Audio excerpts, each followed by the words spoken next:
Students हम बात करेंगे हेलोजेंस की वोलेटिलिटी की। वोलेटिलिटी क्या होती है? वोलेटिलिटी हम देख लेते हैं। वोलेटिलिटी होती है एक सब्सटेंस की टेंडेंसी टू वेपराइज। ठीक है, हम यहाँ पर लिखेंगे टेंडेंसी, यानी कि उसकी कितनी पोटेंशियल है उसका किस चीज का वेपराइज कर जाने का, यानी कि वेपर्स में कन्वर्ट हो जाने का, यानी कि हम कहते हैं गैसियस स्टेट में चले जाने का। ठीक है, और यहाँ पे हेलोजेंस की अगर हम बात करें ग्रुप 17 या ग्रुप 7 ए के एलिमेंट्स जो है वो हेलोजेंस होते हैं। जो अगर हम यहाँ पे नेम्स मेंशन करें तो फर्स्ट ऑफ ऑल फ्लोरीन होता है, और यहाँ पर हम इनके क्या लिख रहे हैं, यहाँ पर हम इनके लिख रहे हैं सिंबल्स। ठीक है, Cl क्लोरीन के लिए। देन हमारे पास आ जाएगा ब्रोमीन। ठीक है, ये हमने ब्रोमीन लिखा, और फाइनली हमारे पास आया जाएगा आयोडीन। ठीक है, तो ये आयोडीन लिख दिया। ठीक है, अब ये हमारे पास क्या है, ये हेलोजेंस कहलाते हैं, ये एलिमेंट्स हमारे पास हेलोजेंस कहलाते हैं। तो हम इनकी वोलेटिलिटी देखेंगे, यानी कि इनकी टेंडेंसी टू वेपराइज।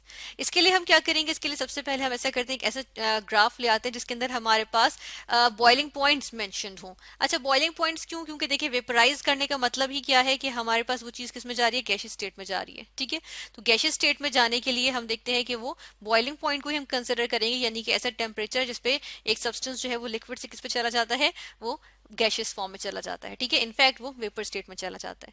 तो यहाँ पर हम लेकर आएंगे ग्राफ, और ये हमारे पास ग्राफ आ गया। ठीक है, अब इस ग्राफ में देखिए कि यहाँ पे अगर हम फ्लोरीन और क्लोरीन की बात करें, फर्स्ट ऑफ ऑल जिस तरह से फ्लोरीन और क्लोरीन टॉप के हमारे पास हेलोजेंस आ जाते हैं, तो देखिए फ्लोरीन जो कि टॉप पे है अपने ग्रुप में, उसमें हम देखें तो उसकी जो हमारे पास बॉइलिंग पॉइंट आ रहा है वो बहुत ज्यादा लो है, बहुत ज्यादा लो है। देखिए 100 से भी जा रहा है, 200 के करीब करीब है। यहाँ पे मेल्टिंग पॉइंट का ग्राफ भी दिया हुआ है ऑरेंज में, लेकिन हम ब्लू वन को कंसिडर करेंगे, ब्लू बार्स हम देखेंगे जो कि हमारे पास बॉइलिंग पॉइंट के लिए दी हुई। ठीक है, क्योंकि हम वेपराइजेशन या हम वोलेटिलिटी की बात करें जो कि हम लिंक कर रहे हैं किससे, बॉइलिंग पॉइंट से। ठीक है, तो अब ये देखिए ये जो हमारे पास यहाँ मौजूद है, ये वाला जो ग्राफ है, ये क्या कर रहा है, ये बिल्कुल यहाँ पे हमारे पास आ रहा है। लाइक हम कह सकते हैं ये 170 180 के दरमियान में कुछ इसकी जो है वो हमारे पास जो है वो टेम्परेचर आ जाएगा। ठीक है, जो कि वो टेम्परेचर जिस पे ये वेपराइज होगा या बॉइलिंग पॉइंट होगा। इससे पीछे आते चले जाएंगे तो क्या होगा, ये लिक्विड फॉर्म में आना शुरू हो जाएगा। तो इसका मतलब है रूम टेम्परेचर पे कोई चीज अगर रूम टेम्परेचर पे कोई चीज गैशियस स्टेट में हो, सॉरी रूम, अगर किसी का लेस देन रूम टेम्परेचर उसके बॉइलिंग पॉइंट हो, तो हम कहते हैं वो चीज क्या है, वो गैशियस स्टेट में एग्जिस्ट कर रही होती है। ठीक है, तो ये हमारे पास गैशियस स्टेट में आ जाएगा। देन हम देखते हैं क्लोरीन का भी रूम टेम्परेचर से कम है बॉइलिंग पॉइंट, तो इस वजह से हम कहते हैं कि क्लोरीन भी क्या करेगा, हमारे पास गैशियस स्टेट में होगा। ब्रोमीन का देखिए, ब्रोमीन यहाँ पर हमारे पास आ जाता है, कुछ यहाँ पर आ जाएगा। ठीक है, ऑलमोस्ट 60 के करीब होता है, 58 तक इसका हम कहते हैं बॉइलिंग पॉइंट आ जाता है, यानी कि रूम टेम्परेचर से ज्यादा है। तो रूम टेम्परेचर से ज्यादा होने की वजह से हम देखते हैं कि यहाँ पर इसकी क्या आ जाती है, ये हमारे पास लिक्विड फॉर्म में आ जाता है। ठीक है, तो यहाँ पे जो ब्रोमीन है वो हमारे पास किस फॉर्म में आ जाता है, ये आ गया हमारे पास लिक्विड फॉर्म में। ठीक है, फिर आयोडीन है, आयोडीन की बात कर लेते हैं। आयोडीन हम देखते हैं कि हमारे पास क्या होता है कि ये हमारे पास सॉलिड फॉर्म में आ जाता है, क्योंकि इसका बॉइलिंग पॉइंट हम देख रहे हैं कदरे हाई है। ठीक है, एज कम्पेयर टू अदर्स इसका temperature to some extent high है, तो हम यहाँ पर लिखते हैं कि ये सॉलिड फॉर्म में एग्जिस्ट कर रहा होता है। ठीक है, अच्छा, अब यहाँ पर हम देखें, अगर इनका ट्रेंड देखें तो यहाँ पे देखें कि क्या हो रहा है कि जब हम डाउन द ग्रुप जा रहे हैं, फ्लोरीन से आयोडीन की तरफ जा रहे हैं, तो हमारे पास क्या हो रहा है, बॉइलिंग पॉइंट जो है वो क्या कर रहा है, इंक्रीज कर रहा है ना, इंक्रीज कर रहा है ना। यानी कि हम देख रहे हैं कि देखिए बिल्कुल -100 से भी बिलो इसका बॉइलिंग पॉइंट है किसका, फ्लोरीन का। लेकिन वहां से अगर हम देखें तो आयोडीन कहाँ पहुंचा है, आयोडीन जो है वो 200 के करीब करीब पहुंचा है। ठीक है, तो ये बॉइलिंग पॉइंट जो है वो इंक्रीज कर रहा है। लेकिन हम देख रहे हैं जो वोलेटिलिटी है, बॉइलिंग पॉइंट इंक्रीज करने का मतलब क्या है कि इसकी जो वोलेटिलिटी है कि टेंडेंसी टू वेपराइज वो डिक्रीज करती चली जा रही है। ठीक है, यानी कि वेपराइज करने की जो सलाहियत है वो डिक्रीज करती चली जा रही है, वो इतनी आसानी से हम कहते हैं कि वेपराइज नहीं करेगा। ठीक है, इस तरह से ये हमने यहाँ देख लिया। इसकी रीजन भी देखेंगे, और इसके साथ साथ हम यहाँ पर एक फैक्ट देखते हैं कि हमारे पास जो यहाँ पर ये सारे के सारे एलिमेंट्स हैं, ये किस में एग्जिस्ट करते हैं, डायटोमिक फॉर्म में। ठीक है, फ्लोरीन का डायटोमिक मॉलिक्यूल होता है, क्लोरीन का, ब्रोमीन का, आयोडीन का। ठीक है, अच्छा, एक और चीज यहाँ पे मेंशन करेंगे वो ये है कि हमने एस्टेटीन को यहाँ कंसिडर नहीं कर रहे, जो कि हमारे पास हेलोजन ही होती है, और ये हमारे पास हेलोजन के ग्रुप में ही आती है।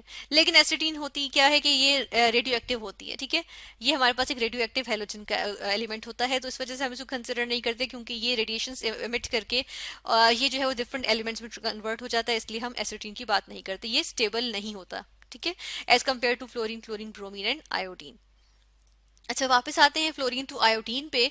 हम देखते हैं कि यहाँ पे हमारे पास ये डायटोमिक फॉर्म में एग्जिस्ट करते हैं, मतलब यहाँ पर हम ये भी कह सकते हैं कि ये हमारे पास क्या है, ये हमारे पास नॉन पोलर मॉलिक्यूल्स हैं इनके। हमारे पास क्या आ जाते हैं, हम कहते हैं कि इनके नॉन पोलर मॉलिक्यूल्स आ जाते हैं, ठीक है, ये नॉन पोलर मॉलिक्यूल्स हैं। अच्छा, तो इनको अब देखिए इनके दरमियान क्या होंगी, इंटरमोलिकुलर फोर्सेस ऑफ अट्रैक्शन होंगी। फर्स्ट करें, ये एक फ्लोरीन का मॉलिक्यूल है, F2 का मॉलिक्यूल है, ठीक है, या चलें हम डायरेक्ट इसके लिखते हैं यहाँ पर किस तरह से कि ये फर्स्ट करें हमारे पास F2 का मॉलिक्यूल है और ये एक F2 का मॉलिक्यूल है, ये एक F2 का मॉलिक्यूल है। तो होता क्या है, बीच में इनके जो है वो इंटरमोलिकुलर फोर्सेस ऑफ अट्रैक्शन होंगी, ठीक है, इस तरह से इंटरमोलिकुलर फोर्सेस ऑफ अट्रैक्शन आ जाएंगी।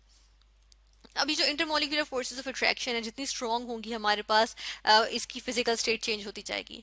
लाइक हम देख रहे हैं फ्लोरीन के जो मॉलिक्यूल्स हैं, डिफरेंट मॉलिक्यूल्स, उनमें ये हमारे पास क्या होती है, वीक होती है, ठीक है, वीक हमारे पास हम कहते हैं इंटरमोलिकुलर फोर्सेस ऑफ अट्रैक्शन आ जाती हैं। IMF लिखेंगे इंटरमोलिकुलर फोर्सेस के लिए, ठीक है। और हम ये भी कहते हैं कि इनके दरमियान जो फोर्सेस आ जाती हैं, बिकॉज ये नॉन पोलर मॉलिक्यूल्स, इसलिए हमारे पास वॉन डर वाल्स फोर्सेस आ जाती हैं, ठीक है। हम यहाँ लिखेंगे वॉन डर वाल्स फोर्सेस, ठीक है, F लिखेंगे हम फोर्सेस के लिए, ठीक है। अच्छा, यहाँ पर एक और चीज हम देखेंगे और वो ये है कि ये जो वंडरवॉल्स फोर्सेस होती हैं ना, अगर हम देखें डाउन द ग्रुप हमारे पास क्या होता है, हम देखते हैं यहाँ पर हम लिखते हैं कि हमारे पास एटॉमिक साइज जो होता है, एटॉमिक साइज वो जो है वो क्या कर रहा होता है, डाउन द ग्रुप जाते हुए इंक्रीज कर रहा होता है, ठीक है। यहाँ पे चलें एक चीज लिख देते हैं कि हमारे पास हम क्या कर रहे हैं, डाउन द ग्रुप, या हम ये लिख देते हैं कि हम किससे जा रहे हैं, हम फ्लोरीन से जो है वो कहाँ जा रहे हैं, हम आयोडीन तक जा रहे हैं, ठीक है। तो इसमें हमारे पास क्या देखते हैं हम, एक तो ये फैक्ट आ गया कि एटॉमिक साइज जो होता है वो इंक्रीज कर रहा होता है, ठीक है। और दूसरा हमारे पास यहाँ फैक्टर क्या आ जाएगा, वो ये आएगा कि एटॉमिक नंबर भी हमारे पास इंक्रीज कर रहा होता है, एटॉमिक नंबर भी क्या कर रहा होता है, इंक्रीज कर रहा होता है, सही है ना। अब यहाँ पर ये देखते हैं कि एटॉमिक नंबर जब इंक्रीज कर रहा होता है तो हमारे पास क्या होता है, एटॉमिक नंबर मतलब प्रोटॉन नंबर इंक्रीज कर रहा है, और प्रोटॉन्स के साथ एज अ रिजल्ट हमारे पास इलेक्ट्रॉन नंबर भी इंक्रीज कर रहा होता है, ठीक है। तो नंबर ऑफ इलेक्ट्रॉन्स भी क्या कर रहे हैं, वो इंक्रीज कर रहे हैं। जब नंबर ऑफ इलेक्ट्रॉन ज्यादा हो जाते हैं तो हम देखते हैं जो वंडरवॉल्स फोर्सेस होती हैं वो हमारे पास स्ट्रांग हो जाती हैं, ठीक है। तो हम कहते हैं कि जितने ज्यादा नंबर ऑफ इलेक्ट्रॉन्स होंगे उतने ही हमारे पास वंडरवॉल्स फोर्सेस होंगी वो स्ट्रांग होंगी, ठीक है। तो हम देखते हैं यहाँ पे ये भी स्ट्रांग होती चली जाती हैं। और यहाँ पे एटॉमिक साइज की जब हम बात करते हैं तो यहाँ पर हम देखेंगे कि यहाँ पे हमारे पास क्या होता है कि जब एटॉमिक साइज इंक्रीज करता है ना, तो हमारे पास यहाँ पर क्या होता है, हम यहाँ पे देख लेंगे कि जब हमारे पास अगर फ्लोरीन का एटम है, अब देखिए बहुत छोटा सा एटम होता है फ्लोरीन का, ये छोटा सा बिल्कुल एटम होगा, हमने आउटर मोस्ट शेल बनाया, ठीक है, और इस आउटर मोस्ट शेल के अंदर 7 इलेक्ट्रॉन्स हैं। जबकि अगर इसके मुकाबले में हम यहाँ पर क्या बनाए, हम यहाँ पर आयोडीन का एक एटम बनाए, ये फ्लोरीन का एटम बनाया था, आयोडीन का एटम देखें इसके मुकाबले में काफी बड़ा है, ठीक है, और इसके भी आउटर मोस्ट शेल में कितने इलेक्ट्रॉन्स आ रहे हैं, 7, ठीक है। लेकिन दरमियान में बहुत सारे शेल्स हैं जिसकी वजह से नंबर ऑफ इलेक्ट्रॉन ज्यादा हैं इसमें आयोडीन में।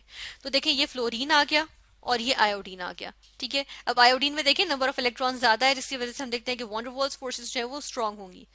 जबकि अगर फ्लोरीन में देखें तो हम देखते हैं कि हमारे पास क्या होता है, यहाँ पे जो एटम है वो छोटा है तो इसकी वॉन्डरवॉल्स और इसके अंदर इलेक्ट्रॉन्स भी कम है, तो हम देखते हैं कि वॉन्डरवॉल्स फोर्सेस लेस स्ट्रांग होंगी, वीक होंगी, ठीक है, काफी वीक होती हैं इसमें।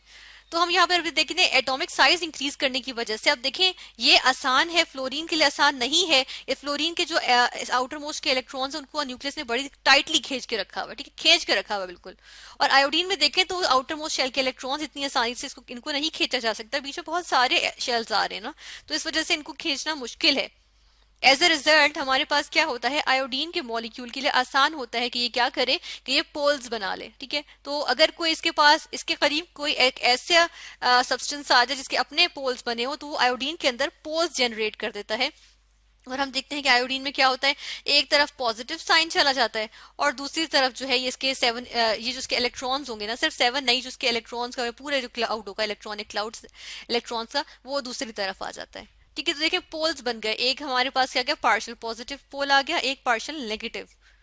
अब देखिए जितने ज्यादा नंबर ऑफ प्रोटॉन्स होंगे और उतने ही ये नंबर ऑफ इलेक्ट्रॉन्स भी होंगे, ज्यादा होंगे तो क्या होंगे, जो हमारे पास पोल्स है वो स्ट्रॉन्ग बनेंगे, जो डायपोल्स है ये क्या बनेंगे, स्ट्रॉन्ग बनेंगे, ठीक है। और जब डायपोल्स स्ट्रॉन्ग बनेंगे तो हम देखते हैं कि वॉन्डरवॉल्स फोर्सेस भी स्ट्रॉन्ग होंगी, और हम देख रहे हैं कि डायपोल्स स्ट्रॉन्ग होने की वजह से वॉन्डरवॉल्स फोर्सेस स्ट्रॉन्ग हैं, ठीक है। और हम देखते हैं कि हमारे पास क्या होता है, एज अ रिजल्ट वो सब्सटेंस हमारे पास लेस वॉलेटाइल होता है, ठीक है, वो चीज लेस वॉलेटाइल होगी, इतनी आसानी से उसको वेपराइज होने के लिए क्या एनर्जी ज्यादा चाहिए होगी, तो वो लेस वॉलेटाइल हुई। इसी वजह से हम कहते हैं आयोडीन हमारे पास क्या होती है, ये हमारे पास सॉलिड आ जाती है, ठीक है। और एटॉमिक साइज इंक्रीज करने की वजह से हमने क्या देखा कि पोल्स जो है वो इजीली जनरेट हो जाते हैं, ठीक है। और इसीलिए हमने कहा डायपोल स्ट्रांग होते हैं, और ये हमने यहाँ पर इसकी रीजन देखी, ठीक है ना। तो इस तरह से हमने यहाँ पर स्टडी किया कि किस तरह कि क्यों हमारे पास फ्लोरीन में weak van der Waals forces होती हैं। हमने देखा साइज छोटा होता है, हमने देखा एटॉमिक नंबर इसका कम होता है, और number of as a result number of electrons भी जो है उसमें कम होते हैं, जिसकी वजह से हमने देखा कि वॉन डेर वाल्स फोर्सेस जो है वो वीक होती हैं फ्लोरीन के मॉलिक्यूल्स में आपस में, ठीक है। वॉन डेर वाल्स फोर्सेस यही है ना जो हमारे पास बीच में आ रही हैं, और हमने देखा कि इसकी वजह से फ्लोरीन के जो मॉलिक्यूल्स हैं वो लेस अट्रैक्टेड हैं टुवर्ड्स ईच अदर, और जब लेस अट्रैक्टेड होंगे तो ये क्या होंगे, दूर दूर होंगे, दूर दूर होंगे तो ये गैसियस स्टेट में एग्जिस्ट करेंगे। आहिस्ता आहिस्ता हमारे पास एटम्स की साइज बढ़ता जाता है, इनका एटॉमिक नंबर भी बढ़ता जाता है, जैसे जैसे हम फ्लोरीन से क्लोरीन, क्लोरीन से ब्रोमीन, ब्रोमीन से आयोडीन पे जाएं, और एज अ रिजल्ट हमारे पास नंबर एटॉमिक साइज भी इंक्रीज करता है। इसकी वजह से पोल्स बनाना आसान होता है, ये पोल्स, ठीक है। और इसी तरह हमारे पास नंबर ऑफ इलेक्ट्रॉन्स भी इंक्रीज करते हैं एटॉमिक नंबर इंक्रीज करने की वजह से। तो हम देखते हैं कि हमारे पास डायपोल्स बनते हैं, जिस तरह से ये बने पोल्स बने या डायपोल्स हम कहते हैं, वो स्ट्रॉन्ग बनते हैं, और स्ट्रॉन्ग डायपोल्स बनने की वजह से हम देखते हैं कि strong van der Waals forces आ जाती हैं, ठीक है। जैसे हम डाउन द ग्रुप जाएं और हमारे पास जो फ्लोरीन से आयोडीन तक जाते हुए वोलेटिलिटी जो है वो डिक्रीज करती जाती है, और जो बॉइलिंग पॉइंट है वो इंक्रीज करता चला जाता है। तो इस तरह हमने यहाँ पे स्टडी की वोलेटिलिटी ऑफ हेलोजेंस।